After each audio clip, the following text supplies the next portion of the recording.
Dumelang bo maseve. This week we are out in Cape Town for the launch of the new Kia Sorento, and we're gonna have a conversation.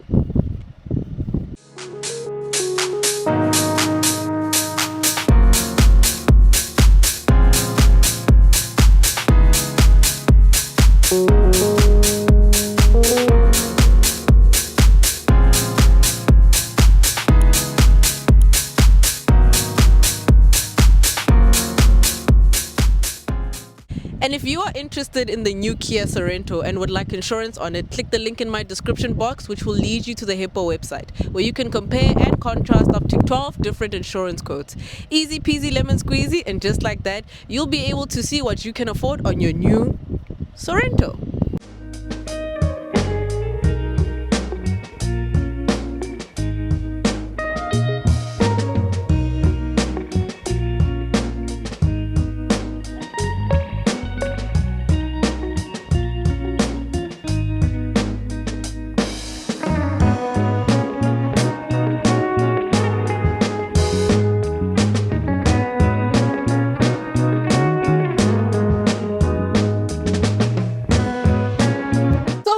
It is day 2 of the Kia Sorento launch, and I'm here to tell you about the vehicle. Please bear in mind this is a launch review, so we're not going to get into too much detail. We're just going to talk about the exterior, interior, pricing, and all, just skim through this whole vehicle and the launch experience. We're currently at Arabella Golf Estate and Spa, which is a beautiful hotel. So shout out to Kia South Africa. But now let's get into the vehicle. And I think on the exterior, it looks absolutely stunning. They've redesigned it so beautifully. You've got Kia's new logo as well. I like the front light cluster, how they've changed it up. It looks really cool, very futuristic. The rear as well, very nice. They didn't do too much crazy changes to the car. Still looks like the outgoing one, but it has a bit of a different presence and it looks quite good. The rim, the wheels, everything about this car is quite nice. I noticed that at this launch, there isn't the red one. And the red one, the red Sorento, is what I personally like. I think it's a very nice color because they've got a gray one, a blue one, a black one, and a white one. So very reserved color options. So hopefully at dealers, maybe there'll be more color options because I think the red Sorento is the one to have. So on the exterior, very much impressed. Well done to Kia. Moving on to the interior, which is what we are in right now, I really do like it. You've got a multi-function leather-wrapped steering wheel. You've also got this curved display, a digital cluster up in front, 2 USB-C ports with Apple CarPlay and Android Auto, a wireless charging bay, heated seats, ventilated seats, 2 cup holders, some storage space, a center console as well. So there's a lot of niceties in this vehicle and it's very ergonomic and very well laid out. I love the fact that the center console is raised because, guys, I like to rest my arm. You've got electric seats, you've got electrically adjustable seats, you've also got memory seat function in here. This vehicle is a 7-seater, so it's aimed at family, so it's quite spacious, it's quite roomy. So the interior for me is quite nice. Climate control menus are fully touchscreen. There are the knobs, the conventional dial knobs, which I think is cool. I mean, we can live with that, So for me, the interior is a nice place to be in. And I think Kia has a bit of some conservativeness to it. So this interior is not something that I'm like, oh, it's crazy, like insanely beautiful, like I get cheapy, but it's functional, it's ergonomic, the quality is also quite good. So shout out to Kia for that. So now let's get into the drive. What is powering the Kia Sorento? So the Kia Sorento uses a 2.2-liter turbo diesel engine, producing 148 kilowatts, 440 newton meters of torque, which is mated to an 8-speed dual-clutch gearbox. So I think this car is quite punchy to drive, and this is the same 2.2-liter diesel that you'll find in the outgoing Sorento as well. And I think this car is quite punchy, it's quite nice. The only thing is that the diesel grunt, especially when you're outside, is quite pronounced and it's a bit subdued when you're sitting inside the vehicle. But on a drive, on city driving, highway driving, it is quite comfortable. You don't need to put too much input on the accelerator. It's a very great punchy diesel motor. I think the torque works for it quite well. And for a car of its size, it definitely needs sufficient amount of torque to keep it going. So I'm grateful and I'm happy that there's no turbo lag. So on a driving experience perspective, I think Kia has gotten it right with this displacement. And I'm very, very proud of them because this is actually one of my favorite diesel engines from them. I know Kia in other countries, especially in the Santa Fe, Santa Fe ke Hyundai, wow, river. But but they're sister brands. So apple, tomato. Anyway, but I know Kia and Hyundai in other markets have bigger engines. I think they get like 3-liter engines, they get like V6s or something. I think I read something like that. I'm not too sure, so I stand to be corrected. And those displacements, I would have loved them to come here. But for our market, obviously, in terms of cost and affordability, this 2.2-liter kind of works very well in this car. It's very little turbo lag, so I think they've mated it well and configured it or calibrated it well to this vehicle. Kia claims a fuel consumption of about 6 liters. We have been doing 8.5 liters in this car. But on the fact that it is a diesel engine, I think that's fine. Still have about 900 kilometers of range, so you can go quite far and wide with this car. So I think for family road trips, for regular road trips with friends, the work commute, everything, I think on a daily you should be fine with this. And I think refueling won't be a hassle. Once you've got a full tank, you should be fine probably for a week or two, dependent on your route. But I think yielding 1,000 kilometers on a tank is absolutely exceptional. So I think in that regard, they got it right. So now let's get into the pricing and the verdict of what I think of the new Kia Sorento. So the pricing for this vehicle kind of shocked my socks off, Outgoing model came in at 948,000 Rand. This one is coming in at 9,999,995. So just 5 Rand off. Lekopi. Just lekopi off. 1,000,000 Rand. The one we are in is the SX Plus. It's a mid-spec. This one goes for 1.2 million Rand. And then the top spec goes for 1.3 million Rand, the SXL. And I think that's where they said sharp curve, right?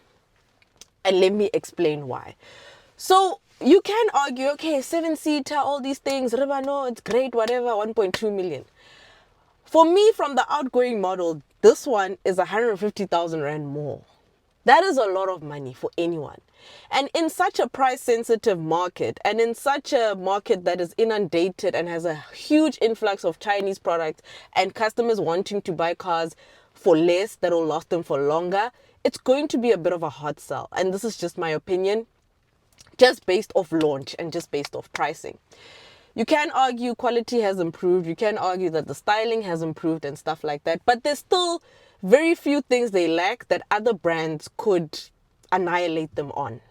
For example, the biggest competitor and I think the biggest threat to this vehicle is the Chery Tiggo 8 Pro Max. That is a 7-seater. It has a Sony sound system, This doesn't even have an aftermarket sound system. It's a standard one, And that one is probably around what? I think last I checked, the Chery Tiggo is about 700,000 Rand or 750, somewhere there when I last checked.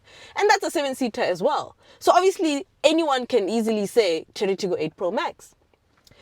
And also when we spoke to them in the presentation, they do kind of compare this to the BMW X3, the Mercedes-Benz GLC, all those vehicles, the new Santa Fe as well.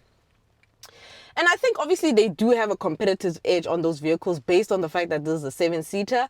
But I think any customer, if a customer is walking into BMW and looking for an X3, you cannot convince them to get into a Sorento. I don't think you can downsell. You can upsell, sure. But downselling, I don't think is something you can easily do. So the pricing for me was a bit of a jump scare. Another vehicle that I find to be a really good option is the Ford Everest. The Ford Everest, for me, has a bit of a better interior.